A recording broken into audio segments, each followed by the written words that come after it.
തിരൂരങ്ങാടി ആസ്ഥാനമാക്കി പുതിയ ജില്ലയ്ക്ക് മുസ്ലിം ലീഗ്. Reporter breaking. മലപ്പുറം ജില്ലാ വിഭജനം വീണ്ടും ചർച്ചയാക്കാൻ ഒരുങ്ങുകയാണ് മുസ്ലിം ലീഗ്. UDF-ൽ ചർച്ച ചെയ്ത് തുടർ നടപടികൾ സ്വീകരിക്കുമെന്ന് കുറുക്കോളി മൊയ്തീൻ MLA പറഞ്ഞു. ജനങ്ങൾക്ക് ആവശ്യമായ സൗകര്യങ്ങൾ ഓരോയിടത്തും ലഭ്യമാകാൻ അതിർവരമ്പുകൾ ചുരുങ്ങി വരേണ്ടതുണ്ട്. കേരളത്തിൽ കൂടുതൽ ജില്ലകൾ ആവശ്യമാണെന്നും കുറുക്കോളി മൊയ്തീൻ പറഞ്ഞു. മലപ്പുറം ജില്ലയ്ക്ക് 25 വർഷം പൂർത്തിയായ സന്ദർഭത്തിൽ ഇങ്ങനൊരു ആവശ്യം ഉന്നയിച്ച സംഘടനയുടെ ഭാരവാഹിയായിരുന്ന ഒരാളാണ് ഞാൻ പ്രസിഡൻ്റായിരിക്കുമ്പോഴാണ് മലപ്പുറം ജില്ലാ യൂത്ത് ലീഗ് അങ്ങനത്തെ ഒരു അഭിപ്രായം പ്രകടിപ്പിച്ചത്. 25 കൊല്ലം കഴിഞ്ഞിട്ട് അത് വളരെ വലിയ ചർച്ചയായി വന്നതിൽ എനിക്ക് സന്തോഷമുണ്ട്. എങ്ങനെയിരുന്നാലും നാടിൻ്റെ വികസനത്തിന് ജനങ്ങൾക്ക് സൗകര്യങ്ങൾ ഓരോ പ്രദേശത്തേക്കും വ്യക്തികൾക്കും ലഭ്യമാക്കാൻ ഇത്തരത്തിലുള്ള ജില്ലാ മണ്ഡലം അങ്ങനെയുള്ള അതിർവരമ്പുകളൊക്കെ ചുരുങ്ങി വരേണ്ടതായിട്ടുണ്ട്.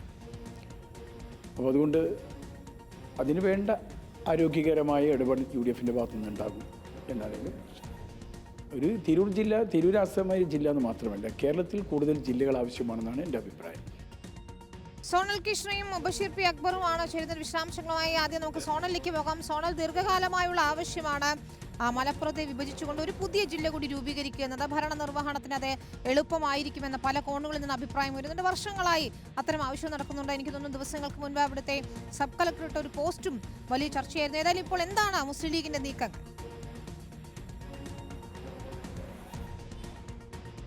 അവിനിത, പ്രധാനമായി പുതിയ മന്ത്രിസഭ വന്നതിന് ശേഷവും വീണ്ടും ഈ മലപ്പുറം ജില്ലയുടെ വിഭജനം സജീവ ചർച്ചയാക്കുകയാണ് മുസ്ലിം ലീഗ് എന്ന് പറഞ്ഞു വെക്കേണ്ടി വരുന്നു.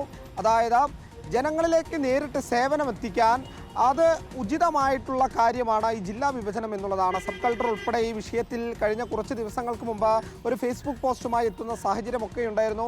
അതിലും പറഞ്ഞിട്ടുള്ളത് കൃത്യമായി ജനങ്ങളിലേക്ക് സേവനം എത്തിക്കണമെങ്കിൽ ജില്ല വിഭജിക്കേണ്ട അനിവാര്യത ആവശ്യമാണ്. കാലത്തിനനുസരിച്ച് നമ്മളും മാറേണ്ടതുണ്ട്, നമ്മളും നീങ്ങേണ്ടതുണ്ട് എന്നുള്ളതായിരുന്നു ആ പോസ്റ്റിലൊക്കെ പറഞ്ഞത്. അത് ശരിവെക്കുന്ന രീതിയിൽ വീണ്ടും അത്തരത്തിലുള്ളൊരു പ്രസ്താവനയുമായി എത്തിയിരിക്കുകയാണ് ഇപ്പോൾ കുറുക്കോളി മൊയ്തീൻ MLA, തിരൂരിൻ്റെ MLA കൂടി ആയിട്ടുള്ള വ്യക്തി എന്നുള്ളത് നമുക്ക് പറഞ്ഞു വെക്കേണ്ടതാണ്. എന്തായാലും കാലങ്ങളായിട്ടുള്ള ആവശ്യമാണ്. അതിനിടയിൽ തിരൂരങ്ങാടി യൂത്ത് ലീഗിൻ്റെ നേതൃത്വത്തിൽ, മണ്ഡലത്തിൻ്റെ നേതൃത്വത്തിൽ അവർ പറഞ്ഞിരുന്നത് തിരൂരങ്ങാടി ആസ്ഥാനമാക്കി ഒരു ജില്ലാ വിഭജനം നടക്കണമെന്നുള്ളതാണ്. അതിന് മുന്നോട്ട് വെച്ചിരുന്ന കാര്യങ്ങൾ എയർപോർട്ട്, സർവകലാശാല തുടങ്ങിയ കാര്യങ്ങളായിരുന്നു. അതൊക്കെ തിരൂരങ്ങാടിയുമായി ചേർന്ന് നിൽക്കുന്ന പ്രദേശമാണ്. അതുകൊണ്ട് തിരൂരങ്ങാടി ആസ്ഥാനമാക്കി ഒരു ജില്ല, മലപ്പുറം ആസ്ഥാനമാക്കി മറ്റൊരു ജില്ല എന്നുള്ളതായിരുന്നു യൂത്ത് ലീഗിൻ്റെ തിരൂരങ്ങാടി മണ്ഡലത്തിൻ്റെ ഒരു പ്രധാനപ്പെട്ട ആവശ്യം.